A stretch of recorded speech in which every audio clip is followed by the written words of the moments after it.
Hello दोस्तों, मैं Ravi Soni आर.के.एस institute में आपका एक बार फिर से हार्दिक अभिनंदन करता हूं। बच्चों, हम कर रहे थे क्लास 7 का चैप्टर 8 पार्ट 1 हमने कर लिया था। आज हम करेंगे पार्ट 2। तो आइए इसे शुरू करते हैं। Our teacher also explained the significance of the chakras to us. I found it interesting and hence sharing with you. हमारे अध्यापक ने हमारे साथ इसका जो महत्व था चक्रस का वो हमारे साथ शेयर किया और मुझे ये बहुत ही इंटरेस्टिंग लगा, जिसकी वजह से मैं आपके साथ जो अपना इंटरेस्ट था आपके साथ शेयर कर रही हूँ। The National War Memorial consists of four concentric circles which are known as Amar Chakra, Veerta Chakra, त्याग चक्र एंड रक्षा चक्र। जो नेशनल वार मेमोरियल के पास जो कंसेंट्रिक सर्कल थे वो चार थे, जो कौन से थे? अमर चक्र थे, वीरता चक्र, त्याग चक्र और Raksha Chakra. And around a 15 meter tall central obelisk with the internal frame. 15 meter ऊंची टाल इसके साथ ऑब्लिक्स होती है, एक पिलर यानी कि स्तंभ उसके साथ था और इसके साथ चार इसके चक्र थे जिसके नाम मैंने आपको बता दिए हैं। और इसके बीच में इंटरनल फ्लेम में एक ज्योति है जिसका नाम है the Amar Jawan Jyoti. It also houses bronze and stone murals and graphic panels. Isn't it amazing? जो मॉरल्स होता है दीवार पर बनाए गए कुछ बड़े चित्र, उसको हम बोलते हैं मॉरल्स। तो कहते हैं कि वहाँ पर पत्थरों पे बहुत से बड़े बड़े चित्र बनाए हुए थे, ग्राफिक पैनल्स भी बने थे जो कि बहुत ही इंटरेस्टिंग थे, अमेजिंग थे। The inner most circle, inner most होता है बिल्कुल सीक्रेट, अंदर बिल्कुल। रिप्रेजेंट द अमर चक्र, वो चक्र था अमर को रिप्रेजेंट कर रहा था, अमरता को। Also known as the circle of immortality, immortality होता है अमरता, अमर हो जाना। This has the obelisk with internal flame, इसके बीच में स्तंभ था और उसी में इंटरनल एक फ्लेम थी जो मैंने आपको बताई, अमर जवान ज्योति। The Amar Jawan Jyoti flame symbolizes the immortality of the spirit of fallen soldiers with the assurance that the nation will never forget their sacrifice।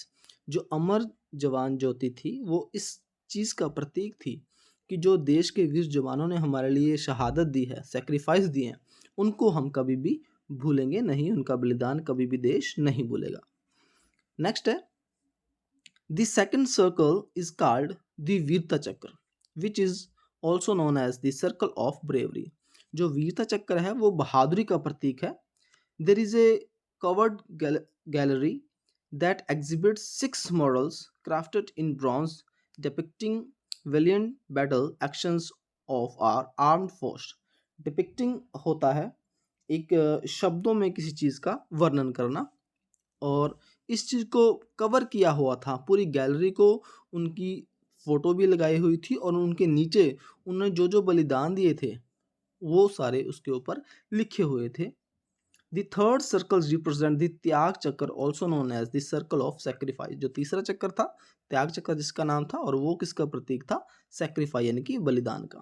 The circle concentric wall of honour symbolise the ancient war formation which is called Chakravyuh. चक्रव्यूह होता है किसी को अपने चक्कर में फंसा लेना, तो ये उस चीज़ का प्रतीक था। कॉन्सेंट्रिक वॉल ऑफ ऑनर होता है, जो वो वॉल थी वो उनके रिस्पेक्ट में जो बनाई गई थी।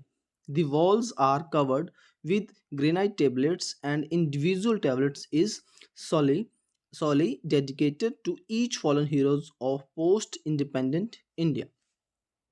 जो वॉल्स थी वो कवर्ड की हुई थी ग्रेनाइट से, टेबलेट से। ग्रेनाइट टेबलेट होता है पत्थरों से, अच्छे से पत्थर यानी कि जिसको कोई मिटा ना सके, और हर एक की अलग अलग सॉली होता है अलग से, केवल एक बंदे को डेडिकेट की हुई थी, एक हीरो को एक ही जो है ग्रेनाइट टेबलेट डेडिकेट की हुई थी।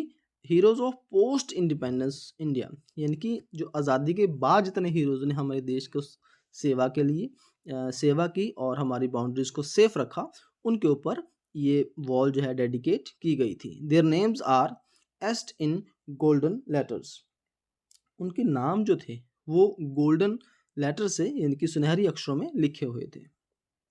The outermost circle represent the Raksha Chakra which is also known the circle of protection. जो चक्र था रक्षा चक्र वो किसका प्रतीक था? प्रोटेक्शन यानी कि हमारी सुरक्षा का। In this Chakra the row of trees is a reassurance to the citizens of the country about their safety against any threat।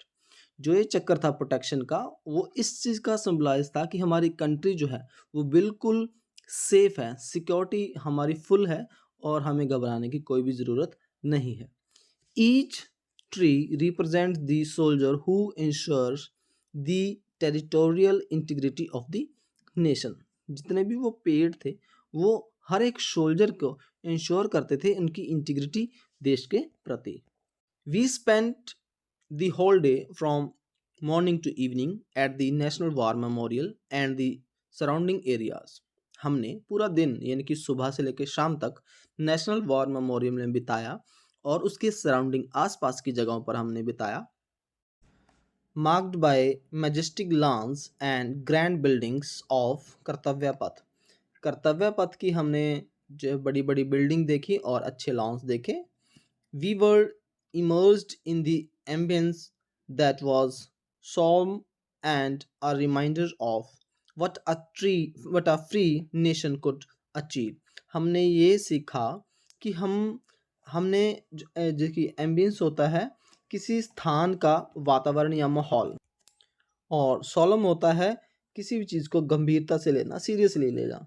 तो ये यहाँ कहना चाहते हैं कि हम उस माहौल में पूरी तरह से गंभीरता से हम उस माहौल को ले रहे थे और हम reminder of what a free nation could achieve, और हमें साथ साथ रिमाइंड कर रहे थे कि एक जो बिल्कुल फ्री देश है उस वो क्या क्या अचीव कर सकता है। The overall environment created an emotive experience that was visually inspiring। जो ओवरऑल environment था उसने एक इमोशनली एक्सपीरियंस क्रिएट किया। I felt as if I had developed bond with the place। मुझे ऐसा महसूस हुआ कि मैं इस प्लेस से, इस जगह से हम मेरा कोई नाता है और मैं इसके साथ जुड़ गई हूँ। I learned a lot। मुझे बहुत कुछ सीखने को मिला। But I also have to admit that the various discourses on the day brought tears to my eyes। देखिए इसमें ये कहना चाहते हैं कि लेकिन I also, मुझे ये एडमिट, मुझे ये मानना पड़ा कि बहुत सारे टीयर्स जो है वो मेरी आंखों में आ गए ये सब चीज़ें सुनने के बाद और महसूस करने के बाद। It was sad to think about the massive devastation and loss of life caused by the wars। ये सोचना बहुत ज़्यादा मैसिव था, जो डिवास्टेशन था, डिस्ट्रक्शन होना, डैमेज होना, नष्ट हो जाना। क्या नष्ट हो जाना? Loss of life caused by the war, यानी कि जो युद्ध में हुई, जो जैसे जिनकी लाइफ चलेगी, ये सोचना बहुत ही ज़्यादा खतरनाक यानी कि बहुत ज़्यादा नष्टदायक था। It motivated me to live a life worthy of the sacrifices of our hero. इसने मुझे मोटिवेट किया कि जो जो ये लाइफ है सेक्रीफाइस की, वो हमारे हीरोज़ की, हमारी लाइफ से कहीं ज़्यादा मैटर करती है और उनकी life. After our visit the class decided to make presentations on stories of valor of the brave hearts। ये हमारी विजिट के बाद हमारी क्लास ने ये डिसाइड किया कि हम एक प्रेजेंटेशन बनाएंगे, किसके ऊपर? एक एक स्टोरी बनाएंगे ब्रेव हार्ट्स, जो हमारे देश के वीर जवान थे, उनकी एक एक हीरोज़ की ऊपर एक एक हम स्टोरी बनाएंगे। We came across at the national war memorial.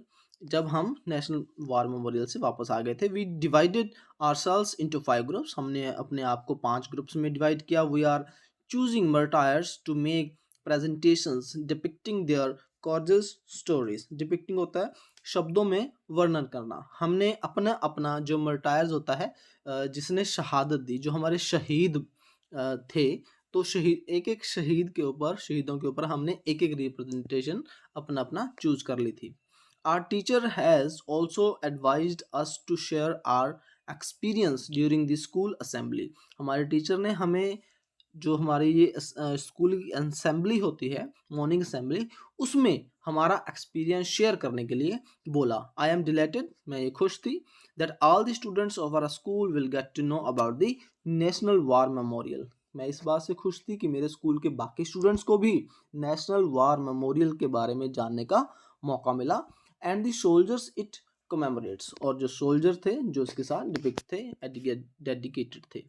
Next है I am going to give a presentation on the story of Major पद्मापनी Acharya.